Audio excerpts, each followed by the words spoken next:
Hello student, मैं S Yadav ई कक्षा में आपका हार्दिक स्वागत करता हूं। हम पढ़ रहे हैं कक्षा 12 की पाठ्य पुस्तक मानव भूगोल के मूल सिद्धांत और उसका अध्याय 6 द्वितीयक क्रियाएं। और द्वितीयक क्रियाओं के अंदर हमने पिछले वीडियो के अंतर्गत पढ़ा उद्योग क्या है, अर्थात विनिर्माण उद्योग क्या होते हैं। उसके बाद विनिर्माण उद्योगों को प्रभावित करने वाले कारकों को हमने पढ़ा और उसके बाद उद्योगों का वर्गीकरण भी हमने देखा। और आज हम पढ़ेंगे उद्योगों का वर्गीकरण ही, और आगे के रूप में हम देखेंगे, क्योंकि कई प्रकार से उद्योगों को वर्गीकृत किया गया है। तो आज जो हम पढ़ने वाले हैं वो है हमारे कच्चे माल पर आधारित उद्योगों का वर्गीकरण, या हम कह सकते हैं उसे प्रकार। तो देखिए, सबसे पहले हम बात कर रहे हैं कच्चे माल पर आधारित उद्योग। अब देखिए, कच्चा माल कहीं से भी प्राप्त हो, चाहे खनिज के रूप में प्राप्त हो या कृषि से प्राप्त हो या वनों से प्राप्त हो, कहीं से भी कच्चा माल प्राप्त होगा और उसी प्रकार का अर्थात उसी पर आधारित उद्योग लगाए जाते हैं। एक एक करके हम देखते हैं। यहाँ कच्चे माल पर आधारित 5 प्रकार के उद्योग बताए गए हैं। तो देखिए, सबसे पहले जो अपने इसमें उद्योग आता है कृषि पर आधारित उद्योग। तो सबसे पहले हम बात करते हैं कृषि पर आधारित उद्योग। अब देखिए, कृषि से बहुत सारी चीजें, जैसे कपास, और कपास से देखिए एक तरह से हम कहें सूती वस्त्र उद्योग, जैसे गन्ना, और गन्ने से यदि हम बात करें तो देखिए यहाँ पर गन्ने से क्या बनती है, चीनी बनती है। इसी तरह से देखिए खनिज, ये भी एक कच्चा माल है, अर्थात खनिज पर आधारित विभिन्न प्रकार के खनिज निकाले जाते हैं और उन खनिजों पर आधारित उद्योग स्थापित किए जाते हैं। फिर देखिए उसके बाद रसायन आधारित उद्योग। तो रसायन से देखिए, अगर हम बात करते हैं केमिकल्स, जो फैक्ट्रियां होती हैं वो कौन सी होती हैं, रसायन पर आधारित। फिर उसके बाद देखते हैं वन। वनों से देखिए विभिन्न प्रकार की लकड़ियां, कंद, मूल, फल जैसी चीजें प्राप्त होती हैं और उन पर आधारित काफी उद्योग होते हैं। उसके बाद देखिए यहां पर हम बात करते हैं पशु आधारित। अब पशुओं से भी देखिए दूध और दूध से बनने वाले उत्पाद, उनकी भी इंडस्ट्रीज लगाई जाती हैं। इसलिए हम यहां देखते हैं कच्चे माल पर आधारित 1, और उसके बाद 2, और उसके बाद 3, और उसके बाद 4, और फिर आता है हमारा 5। तो कच्चे माल पर आधारित उद्योगों को कितने भागों में वर्गीकृत किया गया, 5। अब एक एक करके हम उद्योग को पढ़ेंगे। सबसे पहले आता है कृषि आधारित उद्योग। यहां आप देखिए एक चित्र भी देख रहे होंगे, ये जो कृषि आधारित उद्योग पर आधारित, ये देखिए नीलगिरी की पहाड़ियां दक्षिणी भारत के अंदर, और वहां पर देखिए चाय के बागान लगे हुए हैं दक्षिणी भारत में, और वहीं का एक दृश्य दिखाया गया है जो चाय की पत्तियां बागानों से तोड़ी जाती हैं और उसके बाद देखिए उनको तैयार किया जाता है, जिसका एक छोटा सा उद्योग लगा हुआ है। ऐसे बहुत सारे उद्योग होते हैं किस पर आधारित, कृषि पर आधारित। अब हम बात करते हैं, देखिए खेतों से प्राप्त कच्चे माल को विभिन्न प्रक्रियाओं द्वारा तैयार माल में बदलकर विक्रय हेतु ग्रामीण एवं नगरीय बाजारों में भेजा जाता है। तो सीधा सा है खेत, यानी कृषि।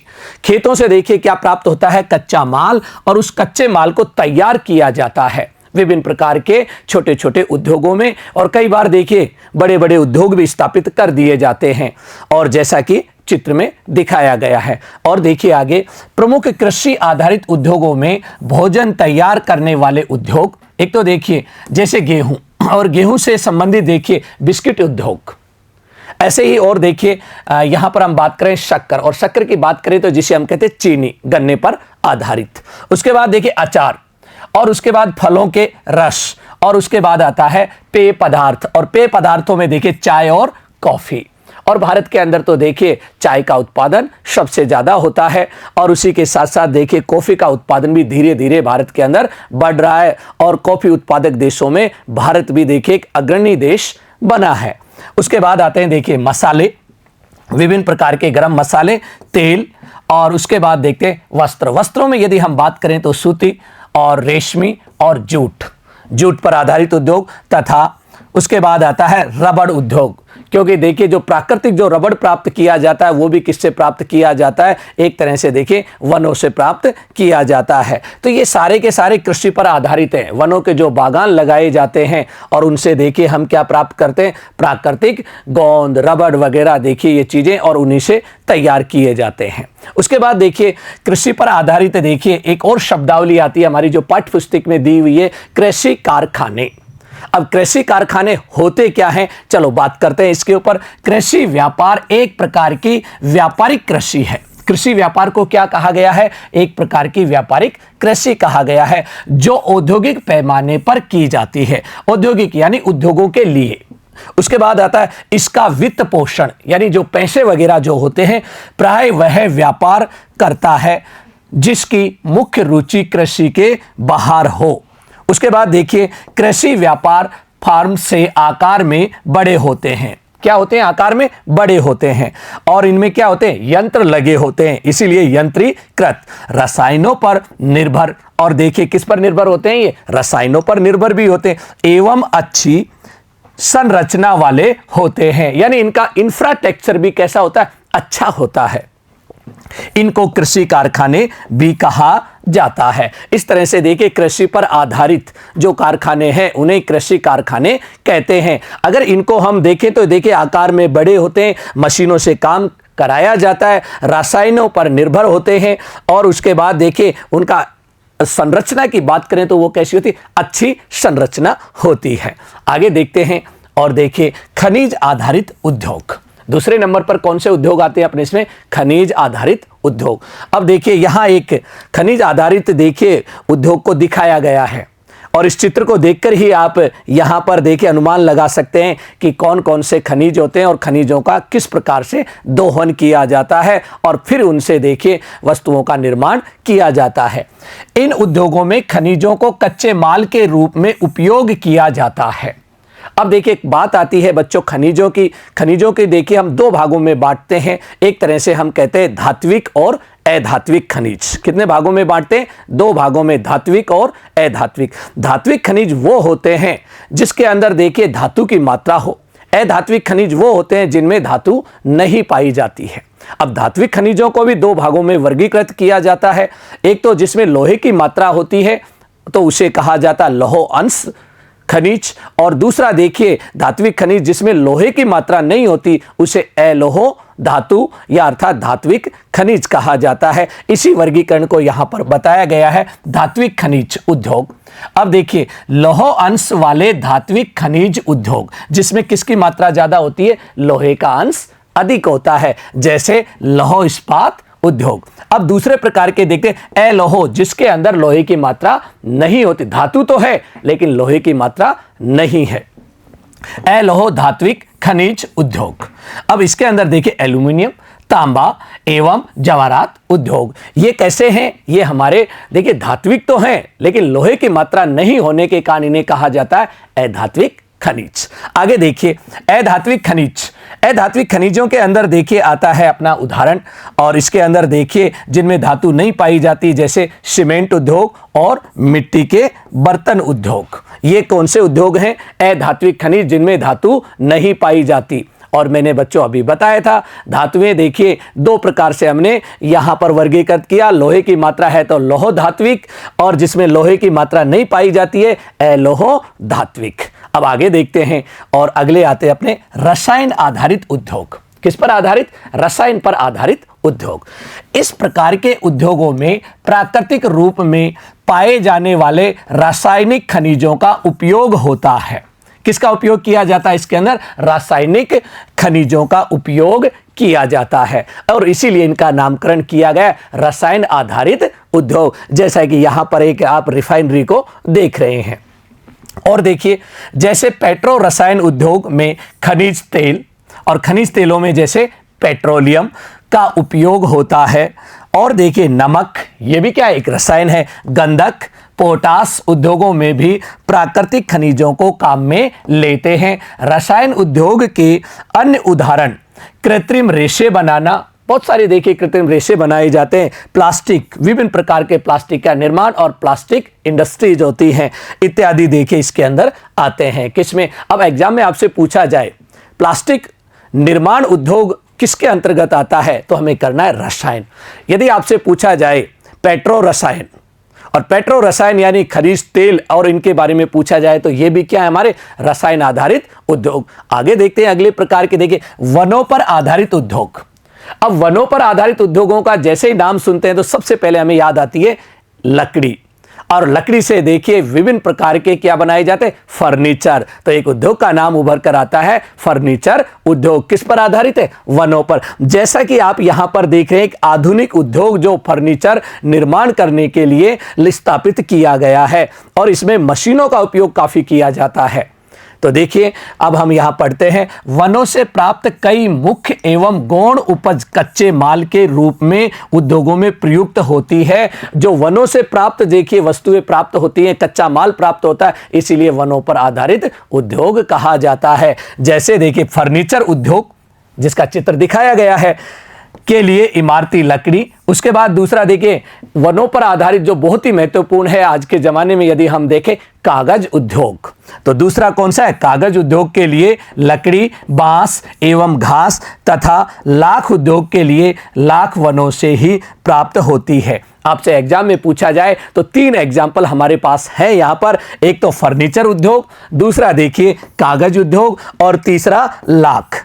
और तीनों कहां से प्राप्त होती हैं, वनों से प्राप्त होती हैं, इसलिए वनों पर आधारित उद्योगों के उदाहरण हैं।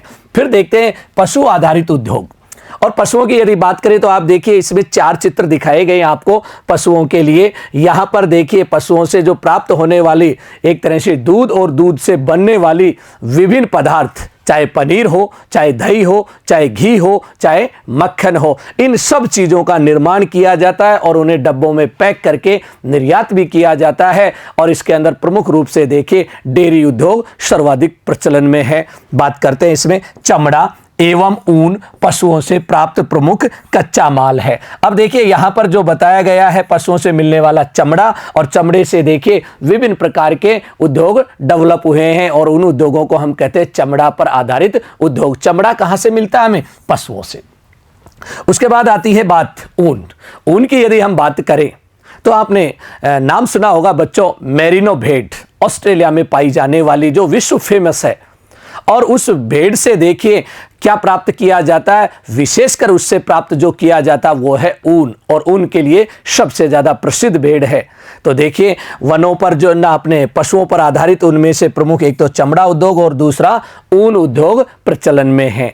उसके बाद देखते हैं चमड़ा उद्योग के लिए चमड़ा एवं ऊनी वस्त्र उद्योग के लिए ऊन पशुओं से ही प्राप्त की जाती है। हाथी दांत उद्योग के लिए दांत भी हाथी से मिलता है। अब हाथी भी क्या है, एक पशु है और उसके हाथी दांत पर आधारित भी उद्योग होते हैं, तो उन्हें हाथी दांत उद्योग कहा जाता है। तो इस तरह से देखिए 3 उद्योगों के एग्जाम्पल हमारे पास है, चमड़ा, ऊन और हाथी दांत उद्योग। जब भी एग्जाम में पूछा जाए तो आपको इनके उदाहरण भी बताने हैं। उसके बाद देखिए अब देखते हैं उत्पाद आधारित उद्योग। अब ये दूसरा वर्गीकरण आता है। इससे पहले हमने पढ़ा था कच्चे माल पर आधारित, और अब पढ़ रहे उत्पादन एवं उत्पाद आधारित उद्योग। और यहां देखिए उद्योगों को 2 भागों में बांटा गया है। एक तो देखिए आधारभूत या मूलभूत उद्योग, और दूसरा है उपभोक्ता या देखिए गैर आधारभूत उद्योग। अब बात आती है आधारभूत उद्योग, वो उद्योग जो अन्य जो उद्योगों को आधार प्रदान करते हैं, अर्थात इन उद्योगों के बिना अन्य उद्योगों की स्थापना हो ही नहीं सकती। जैसे लौह इस्पात उद्योग एक आधारभूत उद्योग है, क्योंकि जब तक लोहा से देखिए इस्पात नहीं बनाया जाएगा तो अन्य उद्योगों की स्थापना हो ही नहीं सकती। दूसरा होता है उपभोक्ता पर आधारित। उपभोक्ता के लिए बहुत सारी वस्तुओं की आवश्यकता होती है। अब उपभोक्ता को ध्यान में रखते हुए और जिन उस वस्तुओं का उत्पादन किया जाता है, ऐसे उद्योगों को कहा जाता है उपभोक्ता उद्योग, अर्थात गैर आधारभूत उद्योग।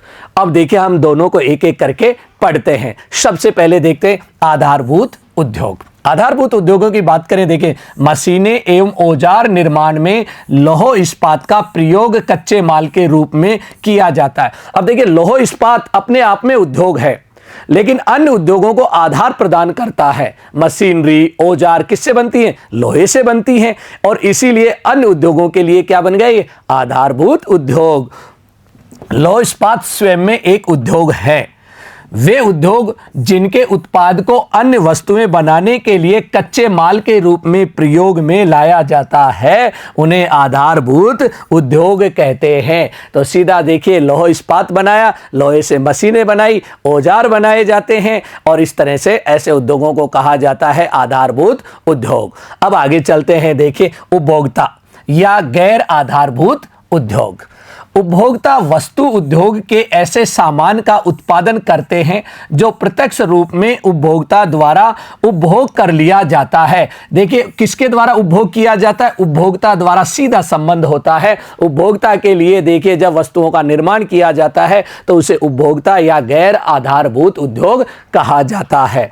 उदाहरण के रूप में देखिए, उदाहरण के तौर पर रोटी, जिसे ब्रेड कहते हैं, एवं बिस्किट, और उसके बाद चाय, साबुन, लिखने के लिए कागज, टेलीविजन, श्रृंगार सामान इत्यादि का उत्पादन करने वाले उद्योगों को उपभोक्ता माल बनाने वाले अथवा गैर आधारभूत उद्योग कहा जाता है। तो बहुत सारे एग्जाम्पल हैं हमारे पास। आधारभूत में कौन सा? लौह इस्पात उद्योग। और उपभोक्ता के लिए तो सभी प्रकार की चीजें जो बनाई जाती है सामान्यतः उपभोक्ताओं को ध्यान में रखकर ही बनाई जाती है। अब उसके बाद एक और वर्गीकरण देखते हैं, स्वामित्व के आधार पर उद्योगों का वर्गीकरण देखते हैं। स्वामित्व के आधार पर उद्योगों को 3 भागों में वर्गीकृत किया गया है। सबसे पहले जो वर्गीकृत किया गया है, नंबर 1, सार्वजनिक क्षेत्र के उद्योग। सार्वजनिक क्षेत्र के उद्योग वो उद्योग होते हैं जो सरकारी उपक्रम होते हैं, सरकार के नियंत्रण में होते हैं। उसके बाद दूसरे नंबर पर आता है निजी क्षेत्र के उद्योग। निजी क्षेत्र की बात करें, जिसे इंग्लिश में कहा जाता है प्राइवेट, अर्थात निजी व्यक्तियों द्वारा देखिए जब उद्योगों की स्थापना की जाती है उसे निजी उद्योग कहा जाता है। और नंबर 3 पर आता है संयुक्त। इन दोनों को मिलाकर देखिए एक उद्योग और स्थापित किया जाता है जिसे कहा जाता है संयुक्त क्षेत्र पर आधारित उद्योग। कुछ हिस्सा सरकार का और कुछ निजी लोगों का, और दोनों मिलकर जब देखिए उद्योगों की स्थापना करते हैं तो कौन सा क्षेत्र बन जाता है? संयुक्त क्षेत्र। अब देखिए हम यहां पर एक एक करके इनका अध्ययन करेंगे। सबसे पहले देखिए अपने यहां आता है सार्वजनिक क्षेत्र के उद्योग, यानी सरकारी उपक्रम। ये उद्योग सरकार के अधीन होते हैं, बस ये याद रखना है आपको। ये किसके अधीन होते हैं? सरकार के अधीन होते हैं। भारत में बहुत से उद्योग सार्वजनिक क्षेत्र के अधीन हैं, यानी भारत सरकार द्वारा बहुत सारे उद्योग स्थापित कर रखे हैं। समाजवादी देशों में भी अनेक उद्योग सरकारी स्वामित्व वाले होते हैं। कौन से देशों में? समाजवादी देशों के अंदर जहां इस प्रकार की व्यवस्थाएं हैं वहां कौन से उद्योग मिलेंगे? सरकारी।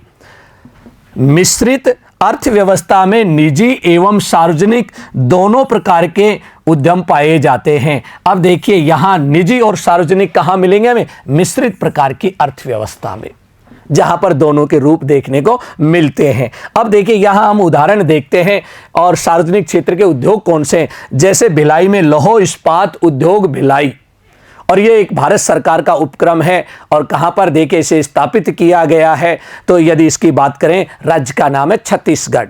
दूसरा देखिए राउरकेला, ये भी लौह इस्पात का देखिए उद्योग है, सरकारी उपक्रम है, ये ओडिशा में स्थापित किया गया है। इसी तरह बर्नपुर, ये पश्चिमी बंगाल में लौह इस्पात का उद्योग है। तो इस तरह से देखिए इस्पात संयंत्र हैं। ये कितने हैं? 3 जो एग्जाम्पल हैं अगर परीक्षा में पूछे जाते हैं। और सार्वजनिक या सरकारी क्षेत्र के उद्योगों के उदाहरण तो आपको ये तीनों के एग्जाम्पल लिखने हैं। अगर हम बात करते हैं भिलाई कहां पर है? छत्तीसगढ़ है। राउरकेला कहां पर है? ओडिशा है। बर्नपुर कहां है? पश्चिमी बंगाल में। अब देखते हैं दूसरे प्रकार के निजी क्षेत्र, जिसे कहते हैं प्राइवेट क्षेत्र के उद्योग। इन उद्योगों का स्वामित्व व्यक्तिगत निवेशकों के पास होता है। व्यक्तिगत की बात कही गई है, इसका स्वामित्व किसके पास है? व्यक्ति विशेष के पास। अर्थात कोई भी व्यक्ति जब अपनी इंडस्ट्रीज लगाता है तो वो कहलाती है निजी क्षेत्र के उद्योग। ये निजी संगठनों द्वारा संचालित होते हैं, सरकार का कोई रोल नहीं होता इसमें। पूंजीवादी देशों में अधिकतर उद्योग निजी क्षेत्र के हैं। याद रखना, पूछा जाता है कि देखिए निजी क्षेत्र के उद्योग कौन सी अर्थव्यवस्थाओं में मिलते हैं, तो हमारे पास है पूंजीवादी अर्थव्यवस्थाओं में। और उदाहरण देख सकते हैं भारत के अंदर, देखिए टाटा द्वारा, जमशेद भाई टाटा द्वारा स्थापित एक इंडस्ट्रीज जो भारत की बहुत बड़ी निजी क्षेत्र का एक उद्योग है, जिसका नाम है टाटा लौह इस्पात उद्योग। तो इस तरह से देखें Tata iron and steel company जो कौन से क्षेत्र की है? निजी क्षेत्र का एक एग्जाम्पल है। उसके बाद देखते हैं हम संयुक्त क्षेत्र के उद्योग। अब संयुक्त क्षेत्र की बच्चों बात करते हैं, निजी और सार्वजनिक दोनों क्षेत्रों को मिलाकर जो क्षेत्र बनाया गया उसका नाम है संयुक्त, और इसीलिए नाम दिया गया संयुक्त। इन उद्योगों का संचालन संयुक्त कंपनी के द्वारा या किसी निजी एवं सार्वजनिक क्षेत्र की कंपनी के संयुक्त प्रयासों द्वारा किया जाता है। एक तो निजी और एक कौन मिल गए, सार्वजनिक, दोनों को मिलाकर क्षेत्र बना है कौन सा, संयुक्त क्षेत्र। अब देखिए हम औद्योगिक प्रदेशों के आधार पर वर्गीकरण को देखेंगे। औद्योगिक प्रदेशों के आधार पर यदि वर्गीकरण को देखें तो देखिए दो प्रकार से बांटा गया है बड़े औद्योगिक प्रदेशों को। एक तो है परंपरागत और एक आता है उच्च तकनीकी पर आधारित। तो औद्योगिक प्रदेशों को कितने भागों में बांटा गया है, दो भागों में। एक तो कौन से, परंपरागत बड़े उद्योग, और दूसरे आते हैं उच्च तकनीकी पर आधारित उद्योग। तो सबसे पहले हम देखेंगे यहां पर परंपरागत उद्योग, और परंपरागत उद्योगों की विशेषताओं को पढ़ेंगे। और दो प्रकार के जो उद्योग हैं जो परंपरागत हैं जिन्हें हम यहां पर देखेंगे, एक तो लौह इस्पात उद्योग और दूसरा सूती वस्त्र उद्योग। पूरे वर्ल्ड के अंदर इन चीजों को हम देखेंगे और दोनों उद्योग किस तरह से देखिए संचालित हो रहे हैं। तो सबसे पहले देखिए हम बात करते हैं यहां, यह भारी उद्योग के क्षेत्र होते हैं। कौन से उद्योगों के अंतर्गत आते हैं, भारी उद्योगों के अंतर्गत, जिसमें कोयला खदानों के समीप स्थित धातु पिघलाने वाले उद्योग, भारी इंजीनियरिंग, रसायन निर्माण, वस्त्र उत्पादन इत्यादि का कार्य किया जाता है। ये कहां पर होते हैं, मूलतः देखिए कोयले की खानों के पास होते हैं, क्योंकि इन्हें शक्ति की आवश्यकता पड़ती है। इन्हें धुएं की चिमनी वाला उद्योग भी कहा जाता है, क्योंकि ये परंपरागत है, पुरानी टेक्नोलॉजी पर आधारित उद्योग है। अब देखिए जब कोयले को जलाया जाएगा तो कोयले से क्या निकलेगा, उसकी चिमनियों से धुआं, और धुआं निकलने के कारण इन्हें कहा जाता है धुएं की चिमनी वाले उद्योग, अर्थात परंपरागत उद्योग। उसके बाद देखिए परंपरागत औद्योगिक प्रदेशों के पहचान के बिंदु, यानी हम पहचान भी कर सकते हैं कि ये आधुनिक क्षेत्र है और ये परंपरागत। आधुनिक तकनीकी की बात करें तो देखिए वो उद्योग देखिए एक तरह से प्रदूषण रहित होते हैं, और परंपरागत क्या होते हैं, प्रदूषण वाले अर्थात चिमनियों वाले उद्योग हैं जो इनकी पहचान है। अब देखते हैं एक एक। निर्माण उद्योगों में रोजगार का अनुपात ऊंचा होता है। रोजगार का अनुपात क्या पाया जाता है, ऊंचा पाया जाता है, यानी ज्यादा। उच्च गृह घनत्व, और यहां देखिए घनत्व भी कैसा, उच्च, यानी घरों का घनत्व, जिसमें घर घटिया प्रकार के, और घर कैसे हैं लोगों के, घटिया प्रकार के होते हैं। एवं सेवाएं अपर्याप्त होती हैं। अब देखिए यहां लोग ज्यादा हैं, घर घटिया हैं और सेवाएं पूर्णतः मिल नहीं पाती हैं, अर्थात अपर्याप्त। इन प्रदेशों में वातावरण अनाकर्षण होता है, यानी आकर्षित करने वाला वातावरण बिल्कुल नहीं होता है। और देखिए जिसमें गंदगी के ढेर, प्रदूषण होता है, प्रदूषण है और गंदगी के क्या मिलते हैं, ढेर मिलते हैं इसमें। आगे देखिए बेरोजगारी की समस्या रहती है यहां पर। उत्प्रवास, विश्वव्यापी मांग कम होने से कारखाने बंद होने के कारण परित्यक्त भूमि का क्षेत्र होता है। अब देखिए कई बार तो ये उद्योग बंद भी पड़े रहते हैं। इस तरह की विशेषताएं कहां देखने को मिलती है, परंपरागत औद्योगिक प्रदेशों के अंतर्गत। अब देखिए हम एक एग्जाम्पल देखते हैं, एक परंपरागत औद्योगिक प्रदेश कहां का, जर्मनी का। और जर्मनी का जो क्षेत्र है उस क्षेत्र का नाम है रुह्र कोयला क्षेत्र। अब जर्मनी का एक बहुत बड़ा औद्योगिक प्रदेश, जर्मनी का रुह्र कोयला क्षेत्र, और यह उद्योग कहां पर लगे, कोयला के क्षेत्र के आसपास क्षेत्रों के अंदर इन्हें स्थापित किया गया है, जिसका आप देखिए चित्र भी देख रहे हैं। जर्मनी का देखिए ये चित्र है, और जर्मनी के अंदर देखिए एक नदी बहती है जिसका नाम है रुह्र नदी, और उस नदी के पास ये औद्योगिक क्षेत्र डेवलप हुआ है। किसके कारण, कोयले के कारण। उस नदी का जो क्षेत्र है वहां पर किसका उत्पादन होता है, कोयला, और कोयला क्या एक शक्ति का साधन है। अब देखिए यहां यह लंबे समय से यूरोप का प्रमुख औद्योगिक प्रदेश रहा है। इसे यूरोप का औद्योगिक हृदय कहा जाता है, पेपर के लिए। और याद रखना इस चीज को, एग्जाम में पूछा जाता है, यूरोप का औद्योगिक हृदय कहा जाता है जर्मनी के रुह्र कोयला क्षेत्र को। कोयला, लोहा एवं इस्पात यहां अर्थव्यवस्था का प्रमुख आधार रहा है। देखिए एक तो हम बात करें खनिजों में क्या है, कोयला है, लोहा है और इस्पात।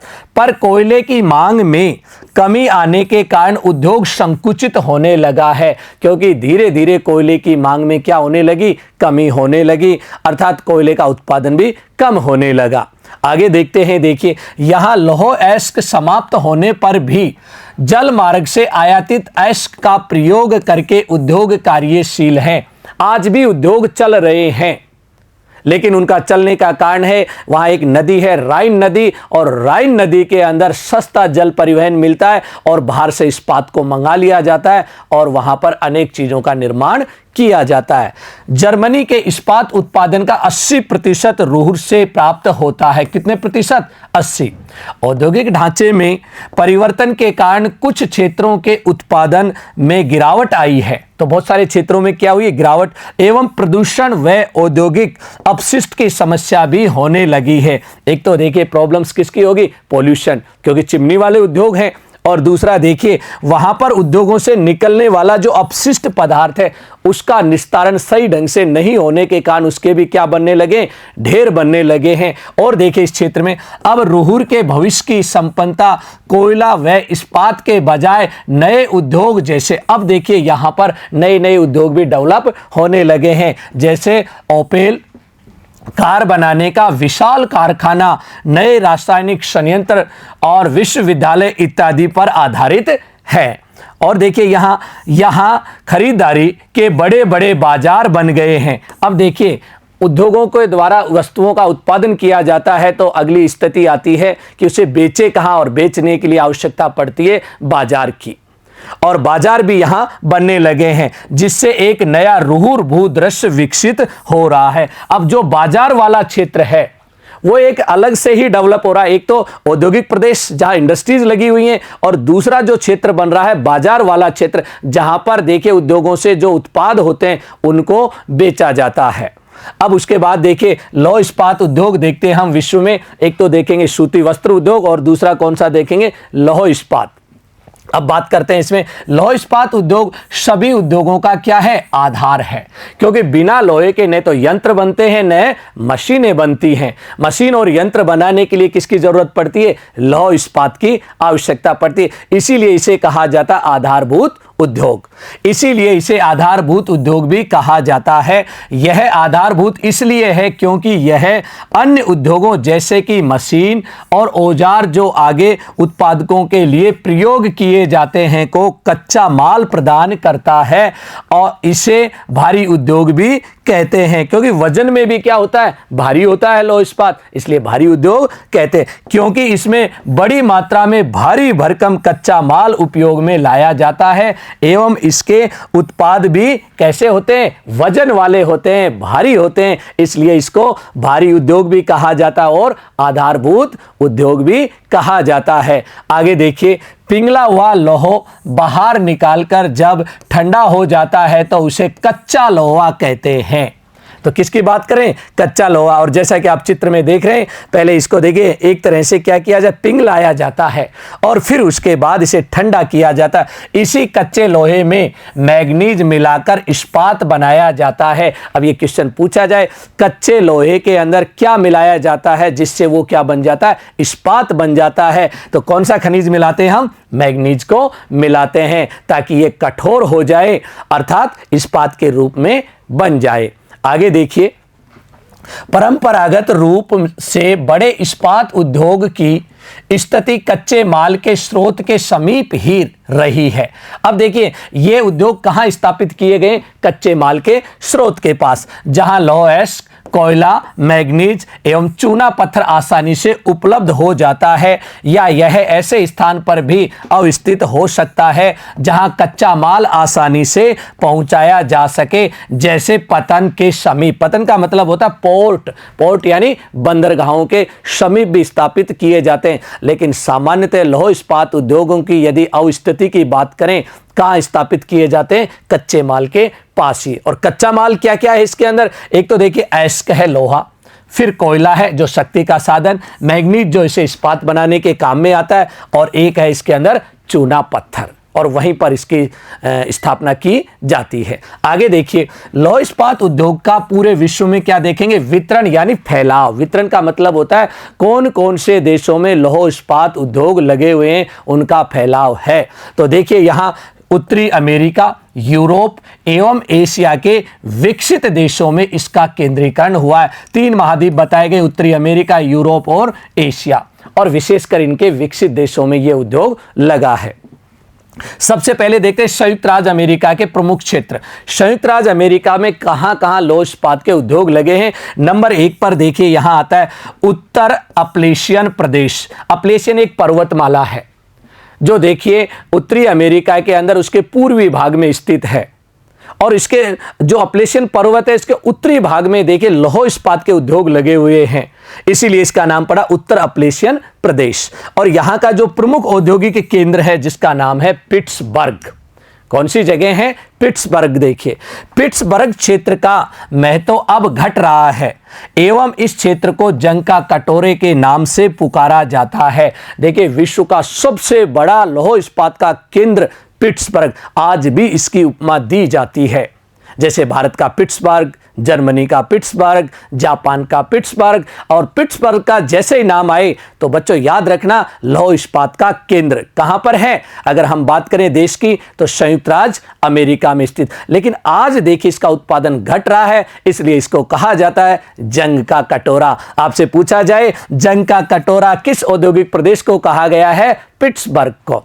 उसके बाद देखिए दूसरा, महान झीलें, जिन्हें अंग्रेजी के अंदर ग्रेट लेक्स भी कहा जाता है, जिन्हें फिंगर लेक्स भी कहा जाता है, अंगुली के आकार की झीलें भी कहा जाता है। ये 5 झीलें हैं और ये देखिए कनाडा और संयुक्त राज्य अमेरिका की सीमा पर, और वहां पर देखिए लोहे के भंडार पाए जाते हैं, इसलिए वहां लौह इस्पात इंडस्ट्री डेवलप हुई।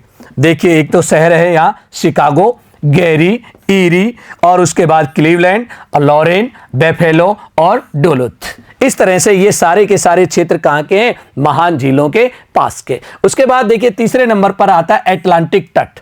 अटलांटिक महासागर के तटीय किनारे पर भी देखिए कुछ उद्योग स्थापित किए गए हैं, जैसे स्प्रोज पॉइंट और मॉरिस विले। उसके बाद चौथा जो क्षेत्र है इसका देखिए अल्बामा राज्य, और अल्बामा राज्य में भी कुछ क्षेत्रों के अंदर क्या लगाए गए? लौह इस्पात के उद्योग स्थापित किए गए हैं। ये तो था संयुक्त राज्य अमेरिका। उसके बाद देखिए हम चलते हैं एशिया और यूरोप, दोनों महाद्वीपों के अंदर देखते हैं। तो सबसे पहले हम बात कर लेते हैं यूरोप की, और यूरोप की बात करें तो यूरोप में Great Britain, Germany, Belgium, Luxembourg, Netherland और सोवियत रूस, जिसे सोवियत संघ भी कहा जाता है, इसके प्रमुख उत्पादक देश हैं। अब देखते हैं कि इनमें कहां कहां कौन कौन से देशों के अंदर कौन से क्षेत्रों में उद्योगों की स्थापना की गई है यूरोप में। सबसे पहले हम बात करते हैं ग्रेट ब्रिटेन। ग्रेट ब्रिटेन में देखिए बर्मिंघम है और शेफील्ड, 2 क्षेत्रों में किसके? लौह इस्पात के उद्योग लगाए गए हैं। उसके बाद देखिए जर्मनी। जर्मनी में देखें तो डुइसबर्ग है और डॉर्टमुंड है और एसेन है, 3 क्षेत्रों में। यहां पर भी देखिए बहुत बड़े औद्योगिक क्षेत्र हैं। इसी तरह देखिए फ्रांस में भी औद्योगिक क्षेत्र स्थापित किए गए हैं, जिसका नाम है ली क्रूशॉट और दूसरा सेंट इटनी। और इसी तरह देखिए सोवियत रूस। अब रूस के अंदर भी देखिए लौह इस्पात के काफी उद्योग पाए जाते हैं, जैसे लौह इस्पात का गढ़ मॉस्को, दूसरा देखिए सेंट पीटर्सबर्ग, और उसके बाद देखिए लिपेस्टक और टूला। टूला बहुत बड़ा क्षेत्र है जो रूस का इस्पात का गढ़ माना जाता है। उसके बाद देखिए यूक्रेन। यूक्रेन देखिए रूस से अलग हुआ एक देश है, और यूक्रेन के अंदर भी देखिए लौह इस्पात के उद्योग डेवलप हुए हैं, और यहां पर देखिए क्रीबोई, रोंग और दोनेत्स्क, इन 3 क्षेत्रों के अंदर लौह इस्पात के उद्योग पाए जाते हैं। तो ये सारे देश कहां के थे? यूरोप के। और अब आगे चलते हैं, और आगे देखिए हम पढ़ते हैं एशिया महाद्वीप में। और एशिया की बात करें तो एशिया के अंदर देखिए लौह इस्पात में एक देश है जिसका नाम है जापान।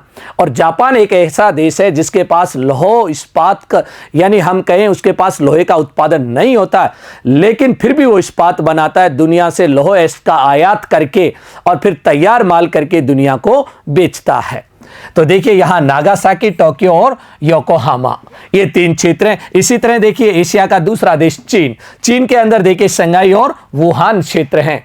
और उसके बाद आता है भारत, और भारत का भी देखिए लौह इस्पात के क्षेत्र में एक अग्रणी उत्पादक देशों की श्रेणी में आता है। तो यहां देखिए जमशेदपुर, कुल्टी, दुर्गापुर, राउरकेला, भिलाई, बोकारो, स्लेम, विशाखापट्टनम एवं भद्रावती। इस तरह से देखिए ये एक जो क्षेत्र है जमशेदपुर, ये निजी क्षेत्र का है, बाकी सारे के सारे सरकार के प्लांट है, जिन्हें सार्वजनिक क्षेत्र के उद्योग कहा जाता है। अब उसके बाद देखिए अगला उद्योग देखते हैं सूती कपड़ा उद्योग। ये कौन से उद्योग हैं? परंपरागत उद्योग, क्योंकि इससे पहले हमने पढ़ा लौह इस्पात और अब पढ़ रहे हैं सूती कपड़ा उद्योग। सूती कपड़ा उद्योग का देखिए आपको एक चित्र दिखाया गया है जिसके अंदर धागे बनाए जा रहे हैं।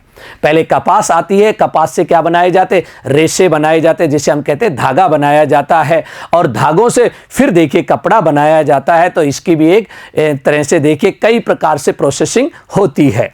इस उद्योग में सूती कपड़ों का निर्माण हथकरघा, बिजली करघा एवं कारखानों में किया जाता है। देखिए, हाथों से भी करते हैं, बिजली से भी करते हैं और बड़ी बड़ी मशीनों द्वारा इंडस्ट्रीज में भी किया जाता है। आगे देखिए, हथकरघा क्षेत्र में अधिक श्रमिकों की आवश्यकता, क्योंकि हाथ से काम करना है इसलिए श्रमिक ज्यादा चाहिए, एवं यह अर्धकुशल श्रमिकों को रोजगार प्रदान करता है। पूर्णतः कुशल लोगों की आवश्यकता नहीं होती है। पूंजी की आवश्यकता भी इसमें कम होती है।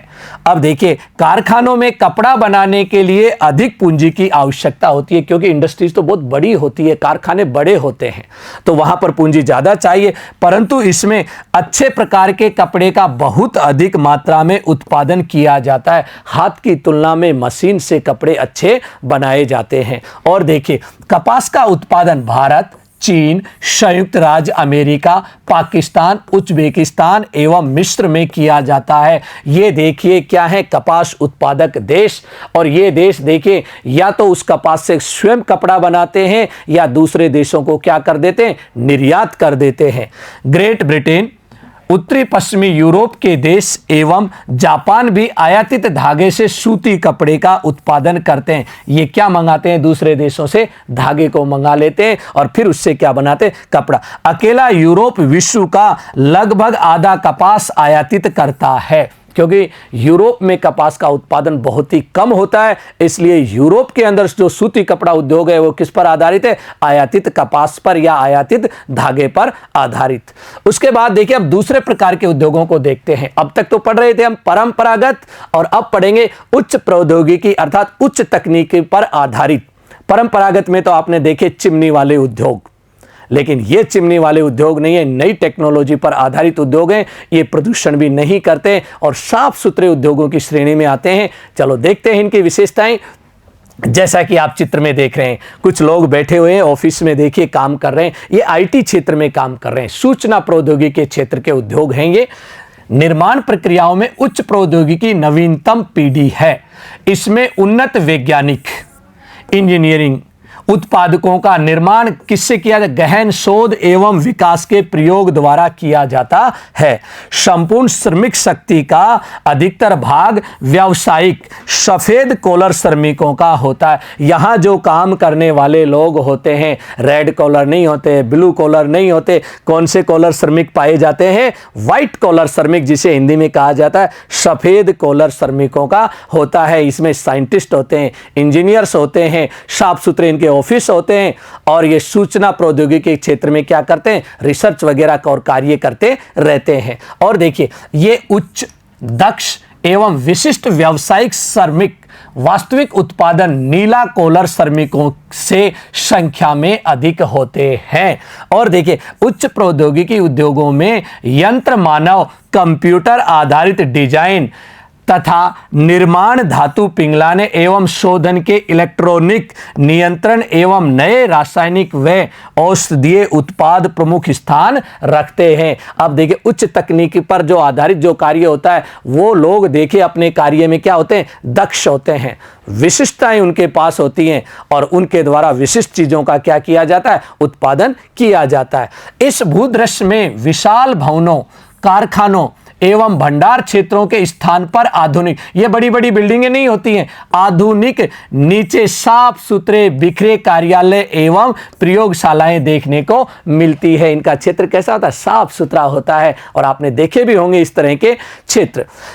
वे उच्च प्रौद्योगिकी उद्योग जो प्रादेशिक संकेंद्रित हैं, आत्मनिर्भर एवं उच्च विशिष्टता लिए होते हैं, उन्हें प्रौद्योगिक ध्रुव कहा जाता है। अर्थात प्रौद्योगिकी को हम तकनीकी भी कहते हैं, और ध्रुव का मतलब केंद्र होता है। इन तरह का एक जगह इनका इकट्ठे होना।